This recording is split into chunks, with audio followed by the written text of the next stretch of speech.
Start the recording.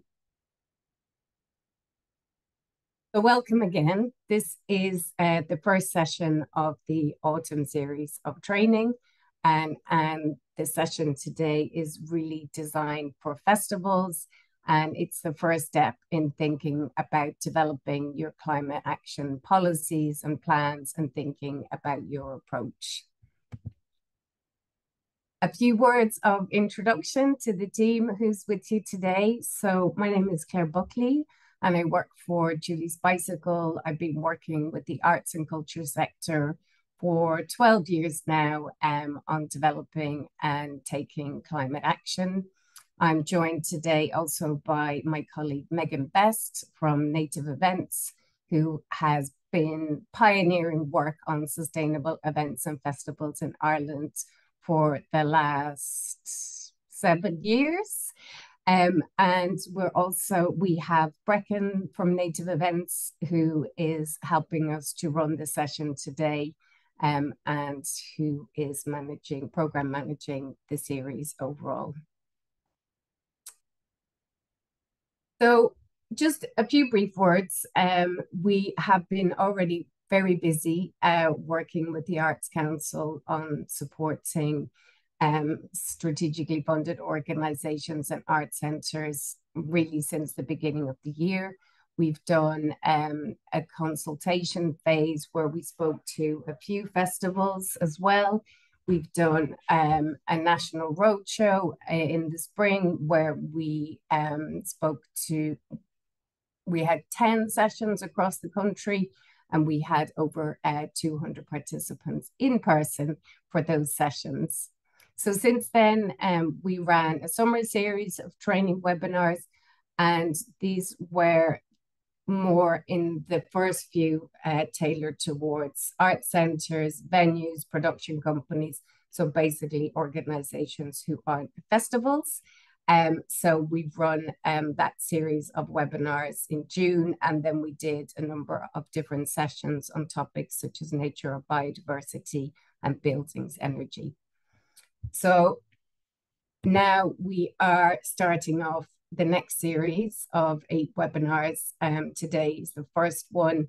This is really for festivals. It's also very much for those who are earlier on in the process and also thinking about meeting the requirements of the Arts Council early next year of having a climate action and environmental policy and plan in place and submitted as part of funding requirements. So hopefully you will have received all the information about the upcoming webinars, and you will have found a few in there which will be helpful for you going forwards. What we're aiming for and what we hope that you will get out of this session today is a good idea of what climate action and environmental policy looks like. What should you think about? What should it cover? What does a good one look like? And also we hope that you will get a sense of where to start in developing this, because at the beginning, sometimes it can feel quite overwhelming. So hopefully this will be a good support for you today. We're going to cover a few different things. First of all, an introduction to environmental policies. Then we're going to talk you through the key steps in developing an environmental policy. We've got some examples, really important, and also some practical kind of outlines and worksheets to help you in developing your own policy. So before we get on to the next bit, we just thought we would be interested to hear from you. What is the first word that comes into your head when you hear organizational environmental policy? So what the Arts Council is asking you to have by January next year. And it would be really great if you could just off the top of your head in the chat, put in the first word or a couple of words which come into mind when you hear that term, organizational environmental policy.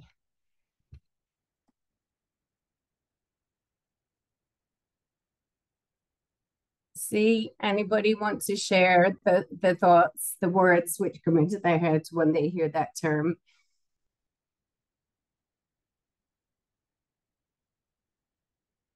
Oh, wow. Thanks, Orla. That's wonderful. Work, but also hope for change. Karen, you have said complicated.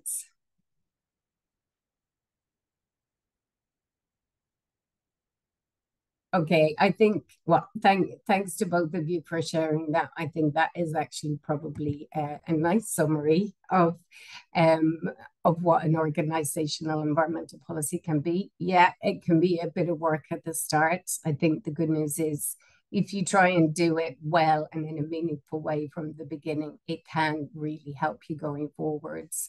It can feel complicated and overwhelming. Hopefully, the session today will help with that. And that lovely expression, hope for change, I think is just lovely. And I'm not going to say it any more on that. So thanks for sharing. So I'm going to get on to say a few things about environmental policies. And I'm going to start with a little recap on what the Arts Council is asking of strategically funded organizations and art centres. So the first thing is that they're asking you to provide a document or a set of documents when you're signing your funding agreement next January. And that should cover a policy statement that is really top line statement of your environmental ambitions, what's your key commitments, what are your goals, and potentially what what are your environmental values or the principles that you want to apply through your policy. So really top line. And then the plan is the plan of action for how you think you're going to achieve what you've set out in your policy and your overarching ambitions, commitments, etc. And a couple of reminders also. The Arts Council does not requiring anyone to make their policy or plan public. And they are also not currently planning to ask organizations to submit environmental data or carbon footprints in 2025. That might change over time, but for now, just to be clear, there are no plans to ask for any environmental data in 2025. So that's what the ask is. We thought it would be helpful also to make a little bit that distinction between a policy and a plan, because sometimes we see things which are a little bit mixed up or maybe too detailed or too vague. So we thought it would be helpful to distinguish between the two. So the policy, as I said, it's that statement of top line environmental ambition and commitments. It should be specific to the size, scale, and nature of your activity. So who you are and what you do, where you do it, who you do it with. It should make clear who's accountable and responsible overall for this. So it is a policy, it's a statement of intent. So who is responsible for making sure that you put that policy into place? And the policy should then be that top line statement, which provides a framework for more detailed environmental action and reporting and understanding going forwards. So that's the policy. The plan of action is how you're going to achieve what you've set out in the policy, and that's where you can get into a bit more detail.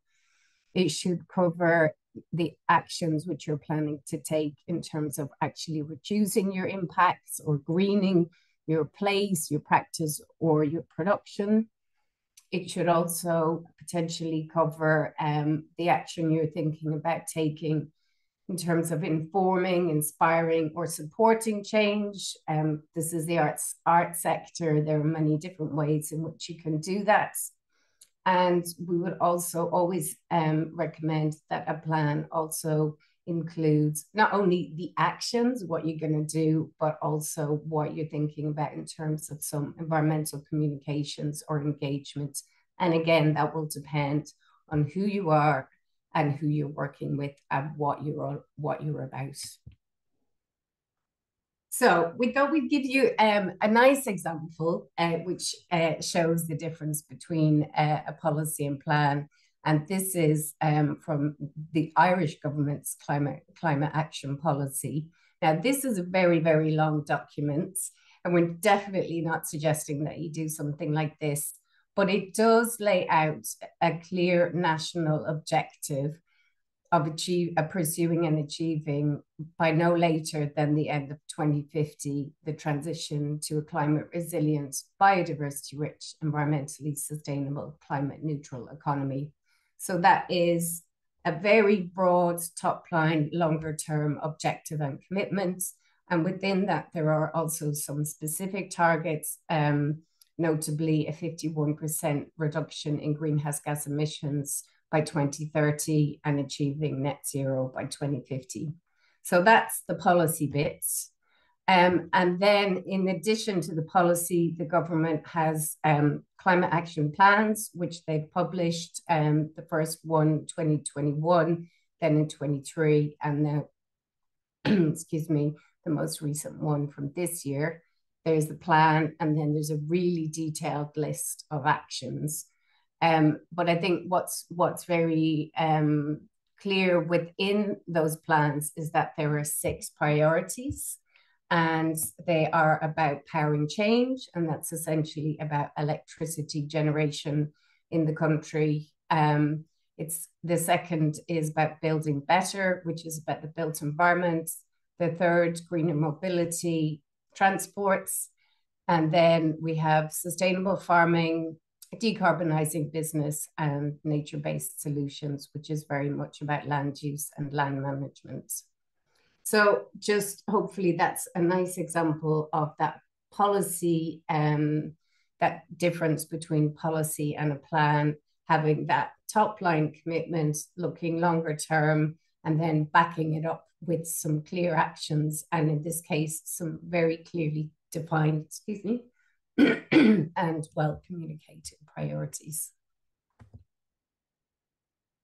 So a few words on policy do's and don'ts. We see a lot of different shapes and sizes of policies, and we work with organizations to help them develop. So I think the first really important thing to think about is to make it your own, make it specific and relevant to your organization, as opposed to a generic copy-paste document that you could basically take and apply to any organization.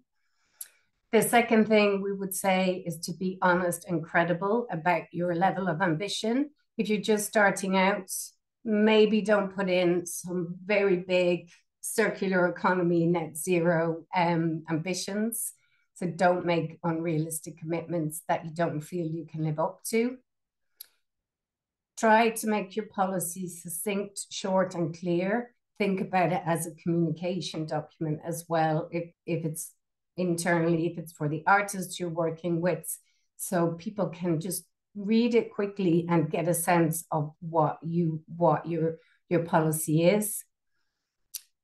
We would also absolutely recommend that you develop your policy document as a team effort, as opposed to someone going, okay, I'm going to sit in a corner on my own and write this, and people haven't been involved in it. If you do it together as a team, it will help to make it more meaningful and relevant. Do get it signed off at whatever the appropriate level is on your organization, because it is a document that you need to kind of stand behind as an organization. Do document the policy and share it in a way that people know where to find it. Even if you're only sharing it internally, do make sure that you know where it is, that you know you have the final approved version of it. I think that's really important. And then the final do that we would absolutely recommend is, this is a policy document. It's a statement of longer term commitments. You don't need to change it every few months. You don't need to update it constantly. But what we would recommend is reviewing it every so often to see, is this still relevant? Do we need to make any changes? Do we need to update this? Maybe annually, but probably once every few years. So hopefully that's some useful tips for you. We were curious to find out where you are in terms of developing your own organizational policy as a festival? Are you just starting to think about it? Have you started to work on it a bit? Do you have something? We do see many organizations who actually have a clear set of priorities and commitments, but they haven't actually formalized them or documented them. Some organizations have a policy, but they know it's not really great and it's not really, it's more of a tick box and not being used. Some organizations have a really clear policy, which is documented and has that senior sign off. So let's see where you are at. Okay, great. So we have a couple who have, sorry, Brecken, can you share those results? Yeah, thank you. So we have a couple of you who have a clear policy, which is documented and has a senior level sign off. We have the majority who are working on their policy, which is kind of what we expected for this session. One who's just starting to think about it, and one who's been very honest and said, we have a policy, but it's not so great. So thank you for that. That's really helpful for us to know as well. So how do you get to your policy, or how do you get to a more meaningful and relevant policy? There's a few things that we would recommend that you're thinking about as you are developing the policy. And the first thing is every organization is different and there is no one size fits all approach. I think the best policies, when you read it and you can tell it is very specific and relevant to that organization and what they do and who they do it with and where they do it. So we would absolutely recommend that when you are shaping that policy and figuring out what your environmental commitments are, think about who you are, where you are, what you do, who you do it with, what you value, and what you want to see change. And this will really help you to have something which is a bit more meaningful and not a copy-paste type policy. We have been asked to provide some templates and examples of policies, which we are doing through these webinars and through the resources on the Arts Council's website. But do think about it. Start at the beginning of these key questions and then think about what your environmental commitments are in that context. And then when you're developing your policy and your commitments, be clear on why it matters to you as an organization. Does it matter to the artists who perform or who speak at your festivals? Does it matter to your audiences? Does it matter to the people who work for you? Have a think about that. Why does this matter to you? And bring that into your policy. We do organizations in particular when they're earlier on, they tend to focus very much on the practical action, but in particular for the arts, do remember that there are different ways that you can make a positive difference. There is the practical action from saving energy to sourcing more sustainable materials. There is that whole key piece about what the arts can do in terms of informing and inspiring change, raising awareness, addressing environmental themes through programming. And then there is also that piece about driving wider change, which is, for example, coming together, working with local authorities to find better environmental solutions, collaborating with your peers to develop collective solutions. So I think, take a step back and think about that broadly. What are the different ways in which you can make a positive difference? So we will also say when you are thinking about your commitments and your policy and what you want to do, climate action, reducing emissions is incredibly important, but try to avoid only focusing on carbon emissions. There are many other ways in which you can make a positive environmental difference. There are questions of air pollution, saving, conserving water, thinking about the chemicals in the products and materials which we use, using resources wisely. There's a whole range of different environmental areas and issues which you can think about. So try to avoid that carbon tunnel vision. When you're starting out, also, again, we do tend to focus on practical action. What can we do? But environmental action is also about change and culture within an organization. And that doesn't happen without people. So when you're starting out, think about who needs to be involved in this process and how they can be involved. How can you bring people together to talk about it? Are there particular people internally or externally whose support and buy-in you really need to make this work?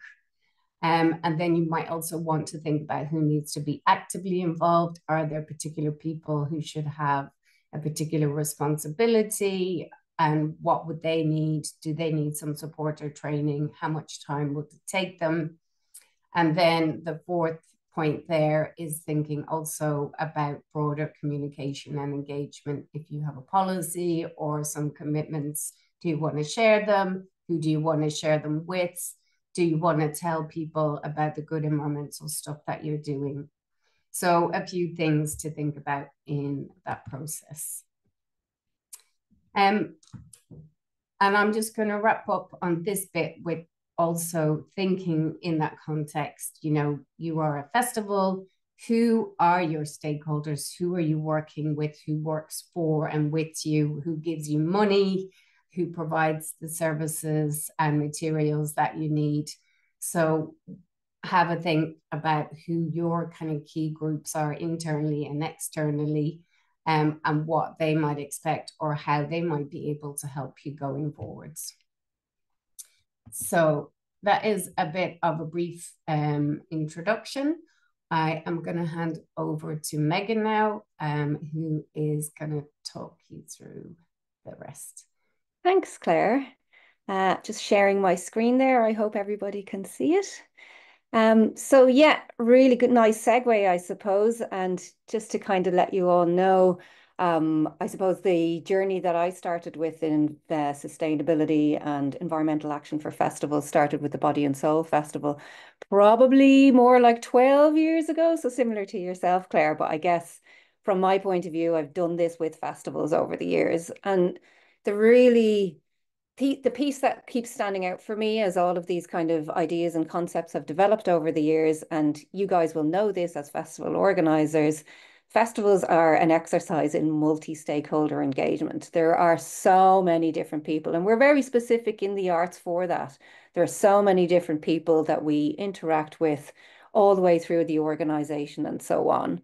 So what we've popped in here as an introduction to this piece, and we will be going more into stakeholder engagement in next week's webinar, but just to kind of touch on it, there are a number of different stakeholders and different ways to look at them, and really who needs what in terms of how interested they are and the influence that they have in the development of your policy.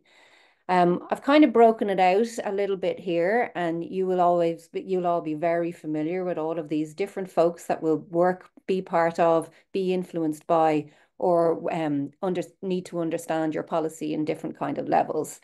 You'll see here on the left, we've got all our internal stakeholders, our directors, our managers, site and venue managers, artist liaison. And what's nice about this one, because when I was making this slide, I was like, actually, all of those people, those internal stakeholders, your core team, they're all decision makers. So when you're developing your policy, you're understanding that this is going to help direct their decisions in relation to your festival.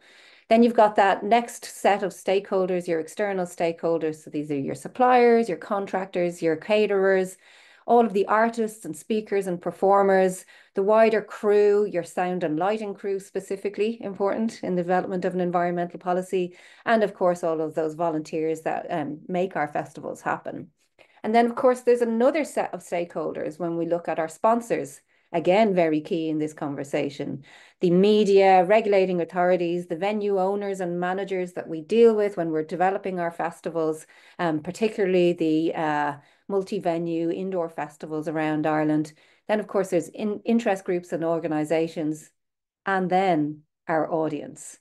So even just this slide kind of gives that picture of a festival and all of those different stakeholders and the myriad of different engagements that happen with all of those stakeholders, and how the policy is going to inform the decisions, inform the communications, inform the kind of engagement with your policy and with your environmental actions.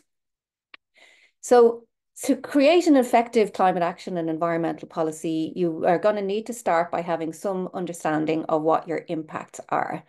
So we thought we'd have a little look at some of the activities that happen in the development of a festival. So, I mean, at the very kind of starting point, or at least in the approach that I've seen develop over the years, we're starting to think about programming. We're thinking about the performers. We're thinking about the thematic areas that we want to bring into our festival this year. Who are the key speakers and performers and artists and people who are really out there that speak to the theme that you want to bring? Where are they? Are they in Ireland? Are they outside of Ireland? Are they in the EU? And just having that idea around a climate action policy at that point of very initial programming is an environmental action, something that we want to represent in programming, is considerations about how people are going to travel to Ireland a part of that decision-making process. There's also identifying venues and spaces, and a lot of you will have a really good understanding of the venues and spaces that are local to you, that where you're going to have your festival. But there is also lots of considerations in terms of audience sizes, in terms of travel, in terms of the facilities that they have available, and how the curation of your program is going to fit with the venues and spaces, and how that might be informed or not by the environmental policy.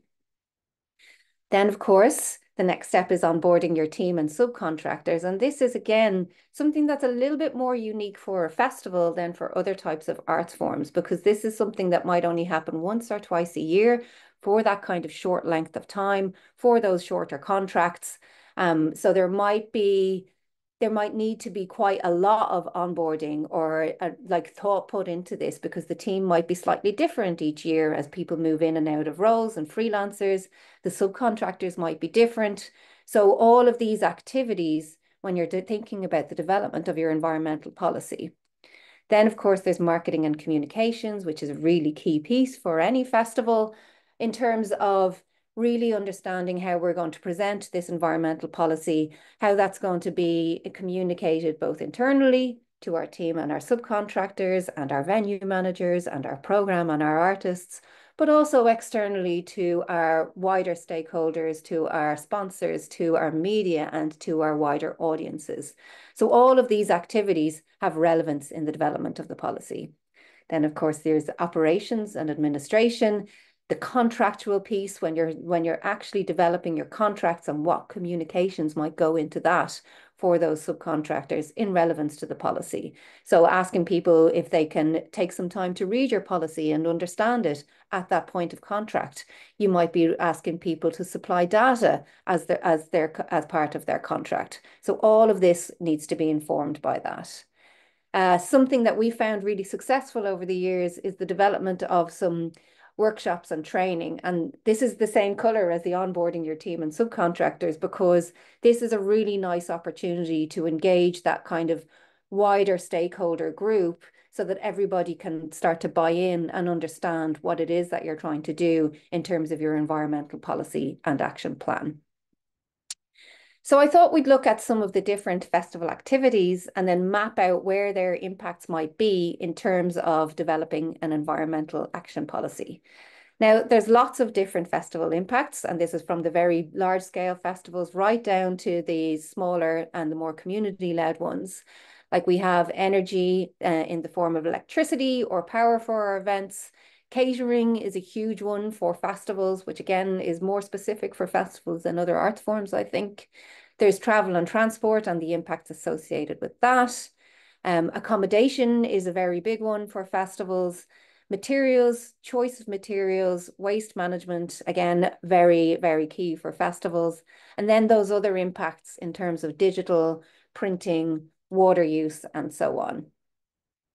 So to look at energy. So here we're talking about the different energy that's used in different areas of your festival. So if we're thinking about staging, lighting, amps, PAs, and all of those things, and how much the energy and electricity that they're going to use. So starting to maybe gain a bit of an understanding of that and to start to put in place in our environmental policy what it is that we'd like to do around that. There's also the lighting in the wider venues and buildings that you're using as part of your stakeholder network and the different venues that your festival is being hosted in. And then thinking about the lighting design for specific programs and performances. And if there is ways to have a look at reducing our impacts in here. So, I mean, really, the clearest thing is the more lamps that are on your rig, on your stages, the more energy you're using. Then looking at catering, which is another key piece. So what is the catering that is on offer? Or is it being offered to your crew? Is it being offered to your audiences? Is it being offered to your artists? And how is that being decided? And how can that be referenced in your policy? So starting to think about offering vegetarian and vegan options and maybe even making them the first option before we look at the others, and just bringing in a policy around catering specifically in terms of developing that out. Another thing to look at is where are the ingredients sourced from? Can we look at local, organic, in-season produce if we can, reducing the transport impact of these ingredients and really understanding the provenance of what it is that we're offering in terms of catering. And then, of course, and this is a big one, and no doubt you guys have come across this already, but how is the food to be served? What serveware are we using? Most of us have moved away from single-use plastics. And of course, there is now law around single-use plastics and around plastic cutlery specifically, but also that kind of wider serveware piece, a lot of moves towards compostables. Can we actually move to reusables? Is this something that we can state in our policy? Because moving away from anything disposable and towards reusables is the way to go at that one. And then touching on travel and transport. And this is a really nice one as well. And this kind of references back to what Claire was saying when we're talking about bringing the team together and developing our policy as a team. So when we're talking about looking at travel and transport, it's bringing our creative teams and our programming teams and our operations teams together to kind of look at how we might tackle the issue of travel and transport together. So everybody from your festival director, your production manager, your technical manager, your set designers and your builders and your venue managers, really, when we're developing our climate action and environmental policy, how is it that we can bring all of these people together to discuss the challenges that are around this, specifically in Ireland, of course, and specifically for festivals, but also how we could work together towards having a policy about moving away and creating change in this space. There is, of course, artists and contributors travel to consider as well in this space. There's massive impacts there. So how are we going to tackle that? And then there is the transport of the materials for the stages, for your art installations, for your sets and your props, all of these different transport considerations to map against for your policy. Other festival impacts to look at if we were hoping to kind of cover quite a wide range of things and impacts of festivals. Accommodation is a massive one. I did a piece of work recently with a number of different festivals, and actually Paul Errigal Festival was part of this cohort. And we were looking at the impacts of accommodation in terms of trying to create carbon footprints for all of these number of festivals. We looked at other areas too, but in terms of accommodation, is there a way for us to look at hotel rooms for crew, artists and performers?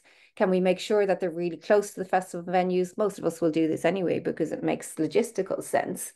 but also looking at the hotels themselves and asking them if they have a sustainability policy in place or an environmental policy.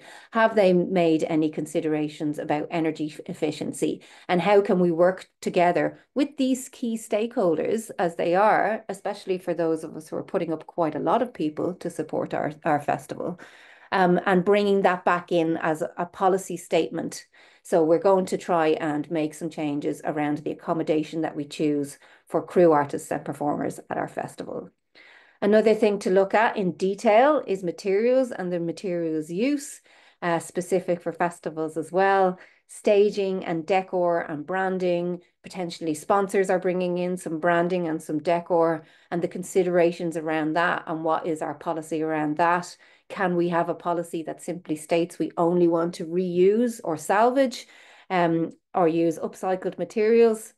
And looking at that before we move over to looking at waste management. But of course, we have to consider waste management in our policy as well. So what is the waste that's being created, both in our production areas and in our front of house areas for our audiences? And what is it that we want to do to tackle that and have a good, strong policy in place around it? The other kind of things to consider is digital. Digital is a big piece. So online meetings, emails, electronic and social media, how we're going to look at the impacts of that from our festival, and what is it that we want to start to make change in. Printing, so printing of signage for the festival. Can we print signage that's reusable? And can we make that part of our ethos and our policy and our strategy going forward? Printing of programs is something that a lot of the festivals that we've spoken to over the last year have started to really look at in depth. What are the programs being printed on? Do they need to be printed at all? Can we use QR codes, or can we use digital media and move away from that needing to print lots and lots of programs for people? Or how can we design the program to minimize that printing? And then, of course, there's the design of all our marketing materials and understanding our environmental policy around that. Website updates is another one. There's a lot of good stuff happening here, a lot of research happening here in terms of low impact websites and digital media. So just some impacts to kind of think about there, mapping across all of the different planning phases and all of the different stakeholders and all of the different elements that festivals use.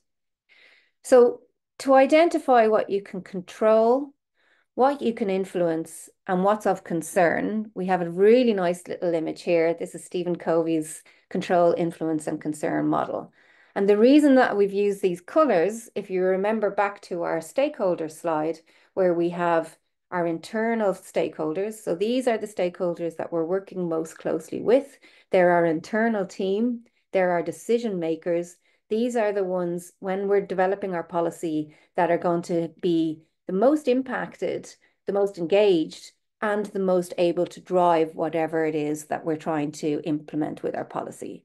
Then we have a wider sphere, which is what we influence. So again, these are our contractors and our suppliers. These are our artists and performers. These are anybody that you have an influence with because you are either like engaging with them directly, but they're not your own team. And you can work things into contracts with them so that you can influence them to make different decisions. And then, of course, there is that wider sphere again, where you are concerned about how these people are acting and how they're reacting to your environmental policy, but you have very little control over or influence over that kind of wider, further external stakeholders. So to kind of think about how that applies then to the creation of a climate action and environmental policy. So committing to understanding what your impacts are, which we just kind of ran through there very quickly in terms of a festival. Committing then to measuring the impacts that you do have control over. So where do you have information? Where can you get data in terms of those impacts? And where can you measure those so that you can understand them at every iteration of your festival to help you reiterate and help you understand? Seeing where you can influence others, where you don't actually have that direct control. So wider out from your decision makers and your core team. And then that wider sphere again, note what is of concern and how that applies and influences your climate action and environmental policy.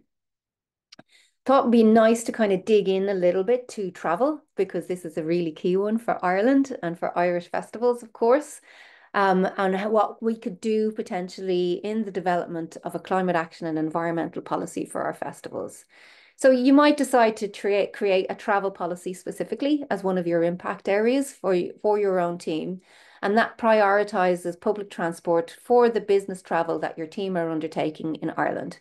So you do have some control in this, because this is your core team, your business travel that your organization is taking. For example, you could include that internal flights, whether staff or team or artists are associated, will not be reimbursed. So this is you taking a stand, and you have some control over this. You could invite artists who are traveling to and from the UK or from further afield in Europe to take part of their journey by land and sea. So here you have a mixture of control and influence, because they are your artists that are coming to take part and contribute to your festival, but you can't really force them to take the part of their journey by land and sea, but you can influence them to do that by really talking through and engaging them with your environmental and climate action policy. You could, of course, also invite your audiences to travel to your event by public transport. Now, this is a really key one, again, for Ireland. I mean, a huge amount of the carbon footprints and emissions associated with Irish festivals are audience transport. But you have no control over this. Your audience are going to travel to the festival probably in the most convenient way that they possibly can. But you do have influence, because you are the one who is communicating to your audience of how to get there. You are communicating to your audience. They are a key stakeholder group for you. They're coming to your festival because they want to. So you do have influence over their decision making. So there's a lot of engagement and communications piece that can go with this. Not only that, but there is also the opportunity potentially to survey your audience and understand where their barriers to travelling by public transport are. And there are many in Ireland. We have to understand that. And that is starting to change. Public transport is getting better slowly. But you do have influence, and you do have an opportunity to connect with a stakeholder group on this. And then using that data, if you do manage to get those communications going, you could make representations to your local authority to provide more services around your festival. You've no control over this and very little influence, really, but you can still indicate that it is of concern to you and your organisation, and aim to collaborate a little bit wider to try and respond and come up with something about this impact area. So in terms of what you should cover in your policy, that was just a little bit of a deep dive into one potential impact area. But basically, a policy should have the introduction. So your organisation, why climate action matters to you, your key environmental aims or commitments, again, why you want to most change, because you've identified with your team that you can and it's important, and that's where your values are. Your priorities, given who you are, what you do, exactly what Claire was saying, where you do it with and who you do it with, the principles that are underpinning your approach, the research that you've done, who's accountable and responsible, and a reference for plans for putting that policy statement into practice. I've got a couple of nice examples now of some policies that are out there that are belonging to festivals that have been developed over the last number of years. And when I was developing this section of the webinar, I was chatting to Claire, I was like, this is amazing to see that there are some organizations out here who are really embracing this. If I had tried to put together this webinar a couple of years ago, we would have struggled to have been able to show you some examples. So it's really nice to be able to do this. One really nice one is the West Cork Music Festival. These guys actually produce 3 international festivals in a really remote area down in West Cork near Bantry. And if you go onto their website, you'll see it. They have a green policy, which really states their commitment to reducing the impact of their work on the environment. And what's really nice about this one as well is that they are actually publishing the results of their carbon footprint analysis each year. So they're really owning what they're doing. They're having their policy, they're taking action, and they're being really transparent about it. So that's a really nice example there. Another one that I really loved was the Greening the Fleadh. So this is the Galway Film Fleadh. And this again is available on their website.